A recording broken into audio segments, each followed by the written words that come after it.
एक समय स्वर्गलोक में सबसे बड़ा कौन के प्रश्न को लेकर सभी देवताओं में वाद विवाद प्रारंभ हुआ और फिर परस्पर भयंकर युद्ध की स्थिति बन गई। सभी देवता देवराज इंद्र के पास पहुंचे और बोले, हे देवराज, आपको निर्णय करना होगा कि 9 ग्रहों में सबसे बड़ा कौन है। देवताओं का प्रश्न सुनकर देवराज इंद्र उलझन में पड़ गए और कुछ देर सोचकर बोले, हे देवगणों, मैं इस प्रश्न का उत्तर देने में असमर्थ हूँ। पृथ्वी लोक में उज्जैनी नगरी में राजा विक्रमादित्य का राज्य है। हम राजा विक्रमादित्य के पास चलते हैं क्योंकि वे न्याय करने में अत्यंत लोकप्रिय हैं। उनके सिंहासन में अवश्य ही कोई जादू है कि उस पर बैठकर राजा विक्रमादित्य दूध का दूध और पानी का पानी अलग करने का न्याय करते हैं। देवराज इंद्र के आदेश पर सभी देवता पृथ्वी लोक में उज्जैनी नगरी में पहुंचे। देवताओं के आगमन का समाचार सुनकर स्वयं राजा विक्रमादित्य ने उनका स्वागत किया। महल में पहुंचकर जब देवताओं ने उनसे अपना प्रश्न पूछा तो राजा विक्रमादित्य भी कुछ देर के लिए परेशान हो उठे, क्योंकि सभी देवता अपनी अपनी शक्तियों के कारण महान शक्तिशाली थे। किसी को भी छोटा या बड़ा कह देने से उनके क्रोध के प्रकोप से भयंकर हानि पहुंच सकती थी। तभी राजा विक्रमादित्य को एक उपाय सूझा और उन्होंने विभिन्न धातुओं स्वर्ण, रजत, कांसा, तांबा, सीसा, रांगा, जस्ता, अभ्रक व लोहे के 9 आसन बनवाए। धातुओं के गुणों के अनुसार सभी आसनों को एक दूसरे के पीछे रखवाकर उन्होंने देवताओं को अपने अपने सिंहासन पर बैठने को कहा। सब देवताओं के बैठने के बाद राजा विक्रमादित्य ने कहा, आपका निर्णय तो स्वयं हो गया। जो सबसे पहले सिंहासन पर विराजमान है वही सबसे बड़ा है। राजा विक्रमादित्य के निर्णय को सुनकर शनि देवता ने सबसे पीछे आसन पर बैठने के कारण अपने को छोटा जानकर क्रोधित होकर कहा, राजन, तुमने मुझे सबसे पीछे बैठाकर मेरा अपमान किया है। तुम मेरी शक्तियों से परिचित नहीं हो, मैं तुम्हारा सर्वनाश कर दूंगा। सूर्य एक राशि पर 1 महीने, चंद्रमा 2.25 दिन, मंगल 1.5 महीने, बुध और शुक्र 1 महीने, बृहस्पति 13 महीने रहते हैं, लेकिन मैं किसी राशि पर 7.5 वर्ष रहता हूँ। बड़े बड़े देवताओं को मैंने अपने प्रकोप से पीड़ित किया है। राम को 7.5 के कारण ही वन में जाकर रहना पड़ा और रावण को 7.5 के कारण ही युद्ध में मृत्यु का शिकार बनना पड़ा। उसके वंश का सर्वनाश हो गया। राजा, अब तू भी मेरे प्रकोप से नहीं बच सकेगा। राजा विक्रमादित्य शनिदेव के प्रकोप से थोड़ा भयभीत तो हुए, लेकिन उन्होंने मन में विचार किया, मेरे भाग्य में जो लिखा होगा ज्यादा से ज्यादा वही तो होगा। फिर शनि के प्रकोप से भयभीत होने की आवश्यकता क्या है। उसके बाद अन्य ग्रहों के देवता तो प्रसन्नता के साथ वहां से चले गए, लेकिन शनिदेव बड़े क्रोध के साथ वहां से विदा हुए। राजा विक्रमादित्य पहले की तरह ही न्याय करते रहे। उनके राज्य में सभी स्त्री पुरुष बहुत आनंद से जीवन यापन कर रहे थे। कुछ दिन ऐसे ही बीत गए। उधर शनिदेव अपने अपमान को भूले नहीं थे। विक्रमादित्य से बदला लेने के लिए एक दिन शनिदेव ने घोड़े के व्यापारी का रूप धारण किया और बहुत से घोड़ों के साथ उज्जैनी नगरी में पहुंचे। राजा विक्रमादित्य ने राज्य में किसी घोड़े के व्यापारी के आने का समाचार सुना तो अपने अश्वपाल को कुछ घोड़े खरीदने के लिए भेजा।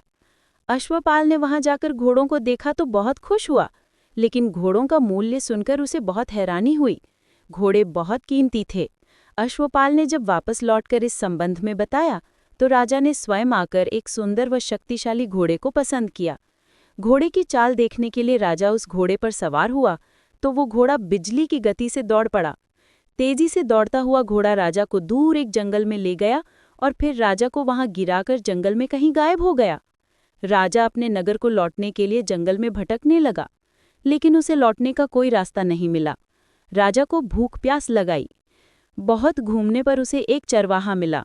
राजा ने उससे पानी मांगा। पानी पीकर राजा ने उस चरवाहे को अपनी अंगूठी दे दी। फिर उससे रास्ता पूछकर वो जंगल से बाहर निकलकर पास के नगर में पहुंचा। राजा ने एक सेठ की दुकान पर बैठकर कुछ देर आराम किया। उस सेठ ने राजा से बातचीत की तो राजा ने उसे बताया कि मैं उज्जैनी से आया हूँ। राजा के कुछ देर दुकान पर बैठने से सेठ जी की बहुत बिक्री हुई। सेठ ने राजा को बहुत भाग्यवान समझा और उसे अपने घर भोजन के लिए ले गया। सेठ के घर में सोने का एक हार खूंटी पर लटका हुआ था। राजा को उस कमरे में अकेला छोड़कर सेठ कुछ देर के लिए बाहर गया। तभी एक आश्चर्यजनक घटना घटी। राजा के देखते देखते सोने के उस हार को खूंटी निगल गई। सेठ ने कमरे में लौटकर हार को गायब देखा तो चोरी का संदेह राजा पर ही किया, क्योंकि उस कमरे में राजा ही अकेला बैठा था। सेठ ने अपने नौकरों से कहा कि इस परदेसी को रस्सियों से बांधकर नगर के राजा के पास ले चलो। राजा ने विक्रमादित्य से हार के बारे में पूछा तो उसने बताया कि उसके देखते ही देखते खूंटी ने हार को निगल लिया था। इस पर राजा ने क्रोधित होकर चोरी करने के अपराध में विक्रमादित्य के हाथ पांव काटने का आदेश दे दिया।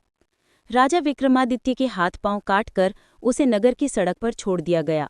कुछ दिन बाद एक तेली उसे उठाकर अपने घर ले गया और उसे अपने कोल्हू पर बैठा दिया। राजा आवाज देकर बैलों को हाँकता रहता। इस तरह तेली का बैल चलता रहा और राजा को भोजन मिलता रहा। शनि के प्रकोप की 7.5 पूरी होने पर वर्षा ऋतु प्रारंभ हुई। राजा विक्रमादित्य एक रात मेघ मल्हार गा रहा था, तभी नगर के राजा की लड़की राजकुमारी मोहिनी रथ पर सवार उस तेली के घर के पास से गुजरी। उसने मेघ मल्हार सुना तो उसे बहुत अच्छा लगा और दासी को भेजकर गाने वाले को बुला लाने को कहा। दासी ने लौटकर राजकुमारी को अपंग राजा के बारे में सब कुछ बता दिया। राजकुमारी उसके मेघ मल्हार पर बहुत मोहित हुई थी, अतः उसने सब कुछ जानकर भी अपंग राजा से विवाह करने का निश्चय कर लिया। राजकुमारी ने अपने माता पिता से जब ये बात कही तो वे हैरान हो गए। राजा को लगा कि उसकी बेटी पागल हो गई है। रानी ने मोहिनी को समझाया, बेटी, तेरे भाग्य में तो किसी राजा की रानी होना लिखा है, फिर तू उस अपंग से विवाह करके अपने पांव पर कुल्हाड़ी क्यों मार रही है। राजा ने किसी सुंदर राजकुमार से उसका विवाह करने की बात कही, लेकिन राजकुमारी ने अपनी जिद नहीं छोड़ी। अपनी जिद पूरी कराने के लिए उसने भोजन करना छोड़ दिया और प्राण त्याग देने का निश्चय कर लिया। आखिर राजा रानी को विवश होकर अपंग विक्रमादित्य से राजकुमारी मोहिनी का विवाह करना पड़ा। विवाह के बाद राजा विक्रमादित्य और राजकुमारी मोहिनी तेली के घर में रहने लगे। उसी रात स्वप्न में शनिदेव ने राजा से कहा, राजा, तुमने मेरा प्रकोप देख लिया, मैंने तुम्हें अपने अपमान का दंड दिया है। राजा ने शनिदेव से क्षमा करने को कहा और प्रार्थना की, हे शनिदेव, आपने जितना दुख मुझे दिया है अन्य किसी को न देना। शनिदेव ने कुछ सोचते हुए कहा, राजा, मैं तेरी प्रार्थना स्वीकार करता हूँ। जो कोई स्त्री पुरुष मेरी पूजा करेगा, शनिवार को व्रत करके मेरी कथा सुनेगा, उस पर मेरी अनुकंपा बनी रहेगी, उसे कोई दुख नहीं होगा। शनिवार को व्रत करने और चींटियों को आटा डालने से मनुष्य की सभी मनोकामनाएं पूरी होंगी। प्रातःकाल राजा विक्रमादित्य की नींद खुली तो अपने हाथ पांव देखकर राजा को बहुत खुशी हुई। उसने मन ही मन शनिदेव को प्रणाम किया। राजकुमारी भी राजा के हाथ पांव सही सलामत देखकर आश्चर्य में डूब गई। तब राजा विक्रमादित्य ने अपना परिचय देते हुए शनि के प्रकोप की सारी कहानी कह सुनाई। सेठ को जब इस बात का पता चला तो दौड़ता हुआ तेली के घर पहुंचा और राजा के चरणों में गिरकर क्षमा मांगने लगा। राजा ने उसे क्षमा कर दिया, क्योंकि ये सब तो शनिदेव के प्रकोप के कारण हुआ था। सेठ राजा को अपने घर ले गया और उसे भोजन कराया। भोजन करते समय वहां एक आश्चर्यजनक घटना घटी। सबके देखते देखते उस खूंटी ने वो हार उगल दिया। सेठ जी ने अपनी बेटी का विवाह भी राजा के साथ कर दिया और बहुत से स्वर्ण आभूषण, धन आदि देकर राजा को विदा किया। राजा विक्रमादित्य राजकुमारी मोहिनी और सेठ की बेटी के साथ उज्जैनी पहुंचे तो नगरवासियों ने हर्ष से उनका स्वागत किया। उस रात उज्जैनी नगरी में दीप जलाकर लोगों ने दीपावली मनाई। अगले दिन राजा विक्रमादित्य ने पूरे राज्य में घोषणा करवाई, शनिदेव सब देवों में सर्वश्रेष्ठ हैं। प्रत्येक स्त्री पुरुष शनिवार को उनका व्रत करें और व्रत कथा अवश्य सुने। राजा विक्रमादित्य की घोषणा से शनिदेव बहुत प्रसन्न हुए। शनिवार का व्रत करने और कथा सुनने के कारण सभी लोगों की मनोकामनाएं शनिदेव की अनुकंपा से पूरी होने लगी। सभी लोग आनंदपूर्वक रहने लगे।